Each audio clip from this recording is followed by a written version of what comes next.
Hi. I think there are quite a lot of new people, so I will introduce myself. I'm Nikita, and I haven't actually picked this up from a book. What I'm going to talk about is something that happened to me last Thursday. As you know, I wasn't here last Thursday, and there was a reason for it. So I'm going to talk about that. So my topic for today is this. Okay, well, not can, but labels. So if you go to the shops, you see labels on all products, all cans, everything. So now, just to be precise, have a clear example. Let's use a can. You have labels on canned goods.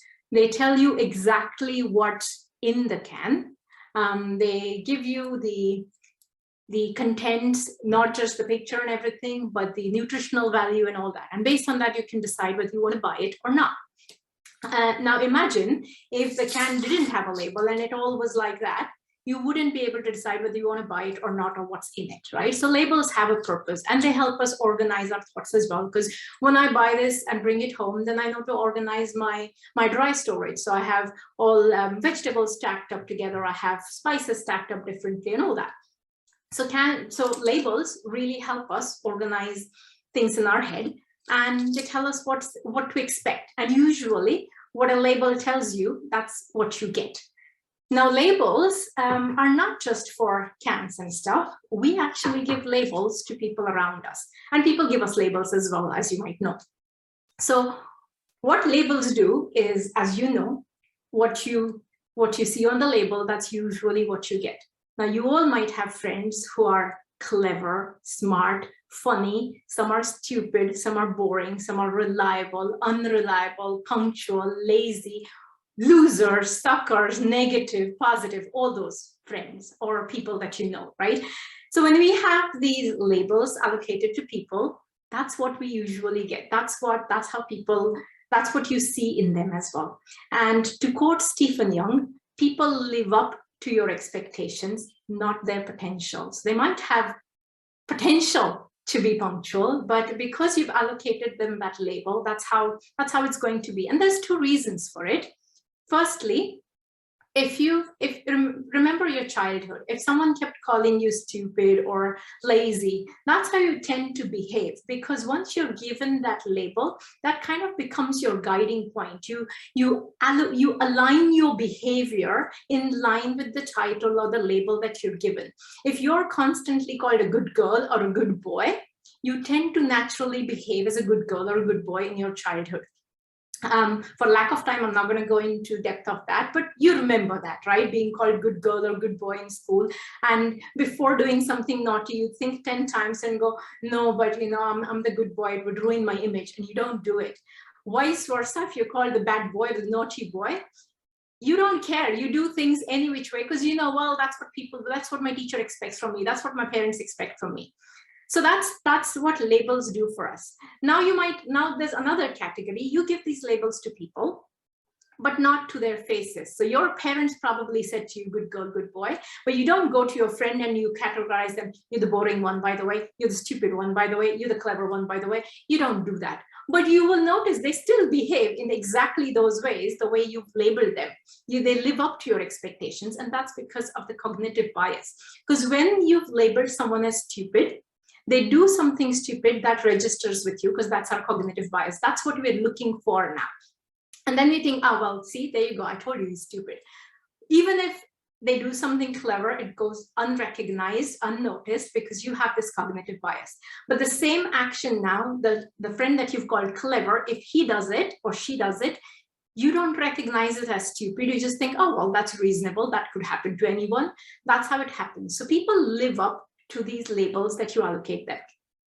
The reason why I'm talking about these labels and how you could use them is, now if you want to really connect with someone, or I don't know, I don't want to use the word manipulate, but for lack of words, let's use the word manipulate. If you want someone to do something for you, let's go with these labels. So let's say you're a team leader or a manager or just you.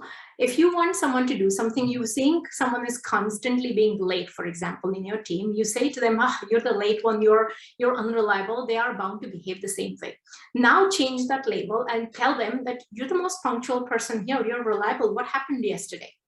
And they're going to live up to that expectation of yours. Vice versa, you call someone helpful, supportive, kind and all that, they will live up to that expectations.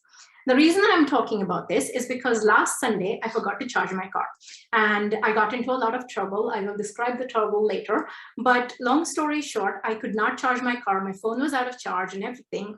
And I found a private charger on the private property. I found a charger, a car charger. So I said to my husband, let's go and charge the car there. He's like, there's no way you can charge, it's a private property. I said, I know I can. So I went up to the person, I knocked on their door and I said to them that I speak broken French and broken English. So I spoke in broken French and broken English, making sure that they would understand. And I started saying that, I asked the question, do you understand what I'm saying? Because I'm sorry, my French is not great. They said, yeah, I'm getting you.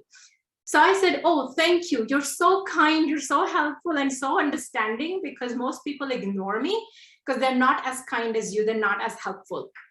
Now, once I had established this label onto them that you're kind, helpful, and understanding, then I described my trouble of how my car was stuck and I had no charge. And then I said to them, is there any chance I could please use your private charger to charge my Tesla? And then there was a barrier and everything. Firstly, they said, oh, but I'm not authorized. I said, oh, that's okay. Don't worry about it. I just tried. You're still very nice because you at least understood me. You didn't ignore me. And then as I was turning away, this person called on to me and said, let me see what I can do to help. They had to do a lot of arrangements, move the barriers, move a couple of cars, and then let me charge my car for an hour for free. That was a huge deal. But they did it because they were given that label of kind, helpful, and understanding. And once you have that label, it becomes kind of a mismatch. If you're behaving in a way that is not kind, helpful, or understanding, you don't want to do it. It's the same label, remember, when you were a good girl or a good boy, you don't want to do naughty things because you don't want to lose that label. It's contradicting. So if you want good from people, give them these good labels and they will live up to those expectations. So just to summarize, we label people to help ourselves and others frame our expectations. Trust me, they will never disappoint you. So give people good labels and they will live up to it. So words are free. It's how you use them that costs you. So be careful with your words, choose your words wisely, and label people wisely. That's about it. Thank you. Sorry, Amazing. That's superb, Nikita. I think it's a superpower given by Nikita to all of you. Now that you know that you have the power, so use it Yes. wisely. The great power comes with a great responsibility. But yeah, that's amazing talk, Nikita. Thank you so much for sharing. And yep, that's super impactful.